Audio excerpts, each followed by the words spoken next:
Hola, mis amados hermanos, Señor les bendiga.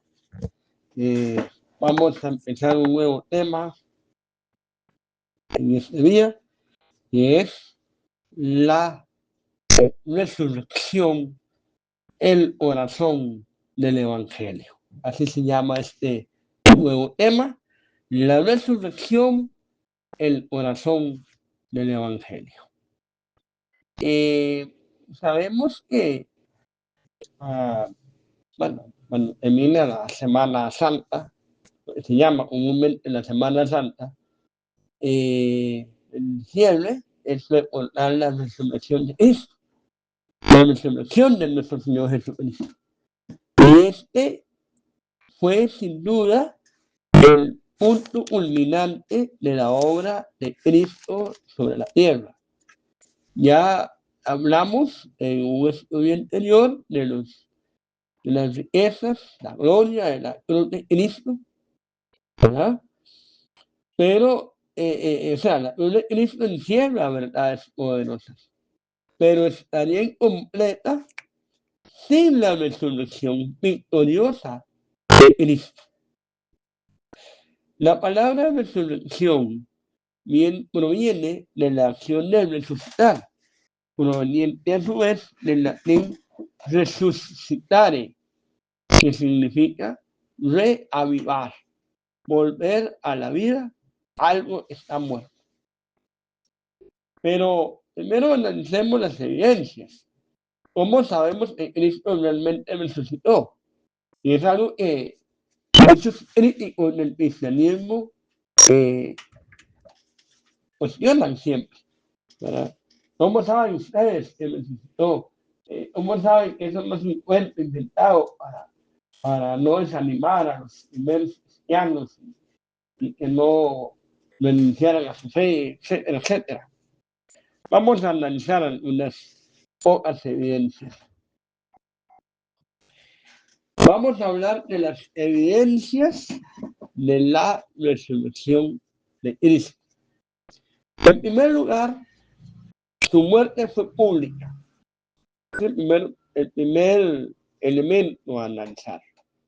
Cuando imaginemos que estamos en un juicio, ¿verdad?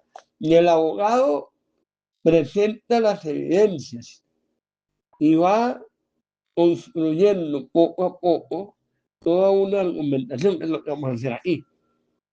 El primer punto es que la muerte de Cristo fue pública.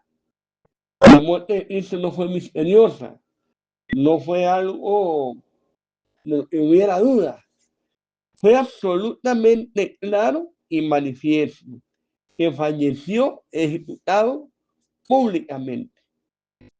Cristo no se desmayó en la cruz, ni tampoco fue drogado. Es más, eso lo vemos en Mateo. Vamos a ir al libro de Mateo, capítulo 27, versículo 34. Dice lo siguiente: y le dieron a beber vinagre mezclado con hiel, pero después de haberlo probado, no quiso beberlo. Ese vinagre, ese vinagre mezclado con hiel, era una forma de adormecerlo, ¿verdad? Como para el dolor no fuera tan intenso. Él lo prueba, lo siente en sus labios y se niega a seguir ingiriendo esa sustancia. Tampoco simuló estar muerto. Podría simular algo así, condiciones extremas en las que estaba en ese momento.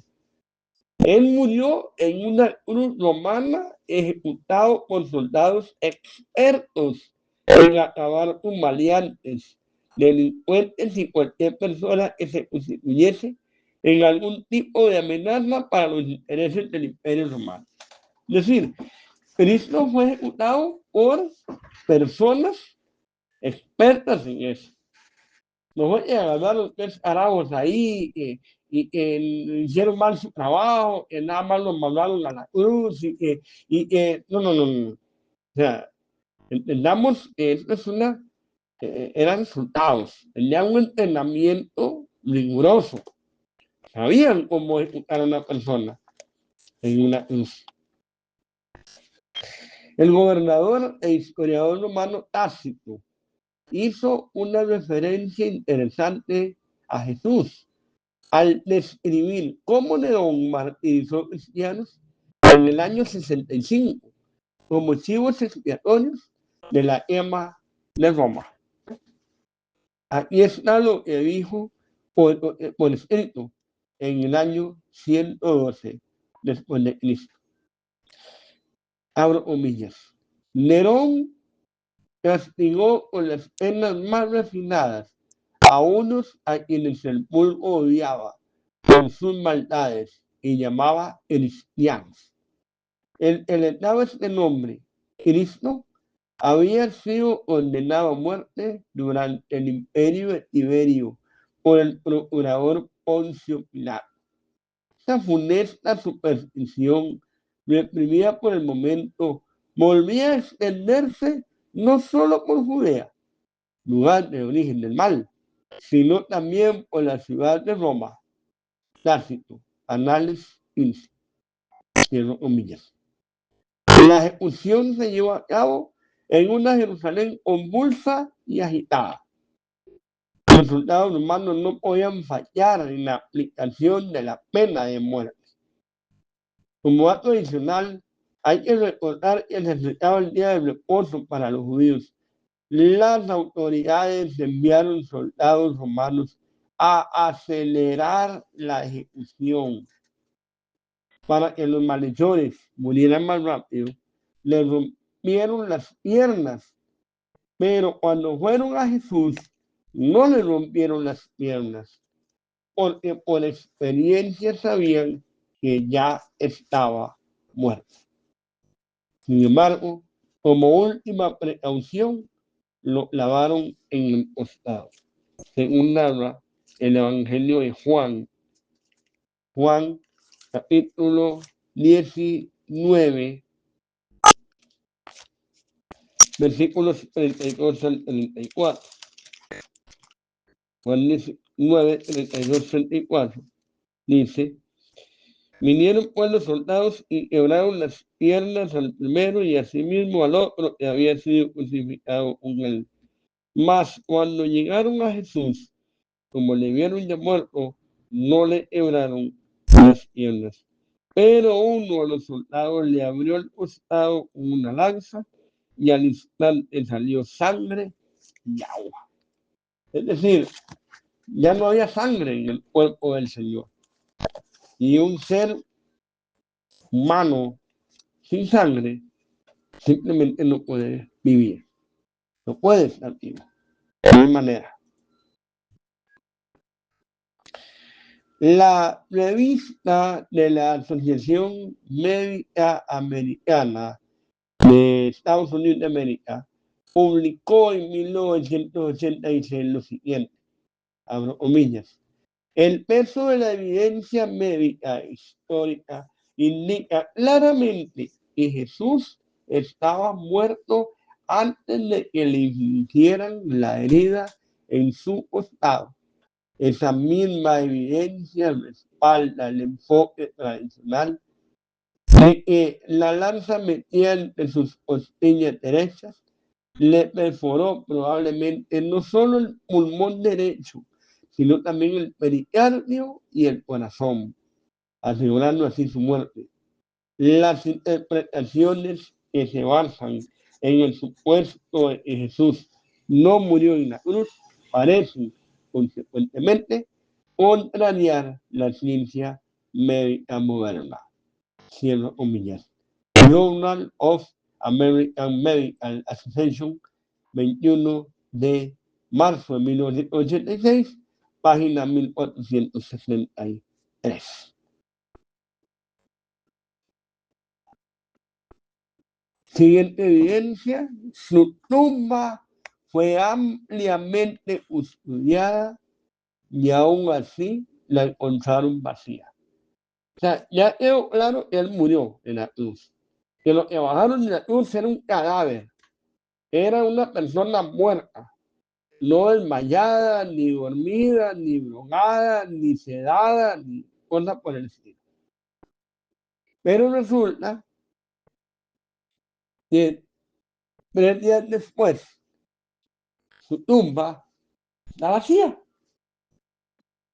Poncio Pilato, una vez que verificó que efectivamente Jesús estaba muerto, ordenó custodiar la tumba y sellar la cueva con una pesada roca. Quienes quisieran robar el cuerpo, como temían las autoridades judías, debían enfrentar 2 escollos muy fuertes: la guardia y la roca. Si Jesús únicamente estaba desmayado o revivió, porque únicamente estaba moribundo, y él solo se levantó y se fue, tampoco es verosímil. Estaba embalsamado con 30 o 45 kilogramos de especias y vendas.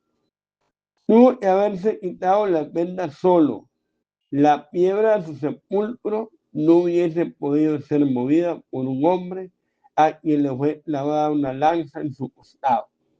Su carne fue mutilada y estuvo crucificado mínimo 6 horas. Como mucho, hubiese sido un miserable resucitado y no el Salvador del mundo. Después del día de reposo, o sea, el domingo, llegaron sus discípulos a ungir el cuerpo y no lo encontraron. Los soldados romanos fueron a Jerusalén para decir a los oficiales judíos que se habían quedado pasmados ante la presencia de un ser sobrenatural que quitó la piedra. Y cuando volvieron en sí, la tumba estaba vacía. Los oficiales pagaron a los guardas una gran suma de dinero para que mintieran, según narra el Evangelio de Mateo, capítulo final, capítulo 28. Dice, versículos del 11 al 15. Mientras ellas iban, he aquí, unos de la guardia fueron a la ciudad y dieron aviso a los principales sacerdotes de todas las cosas que habían acontecido. Y reunidos con los ancianos, y había consejo, dieron mucho dinero a los soldados, diciendo: decid vosotros, sus discípulos vinieron de noche y lo hurtaron, estando nosotros dormidos. Y si esto lo oyera el gobernador, nosotros le persuadiremos y os pondremos a salvo. Y ellos, tomando el dinero, hicieron como se les había instruido. Este dicho se ha divulgado entre los judíos hasta el día de hoy. Tampoco es creíble suponer que el Imperio Romano o las autoridades judías robaran el cuerpo. Si hubiera sido así, simplemente lo hubieran mostrado para afirmar que los discípulos de Cristo estaban mintiendo o siendo engañados. Bueno, vamos a dejarlo hasta acá. La próxima semana seguiremos con la segunda parte del tema, la resurrección de Cristo, el corazón del Evangelio. Que Dios les bendiga.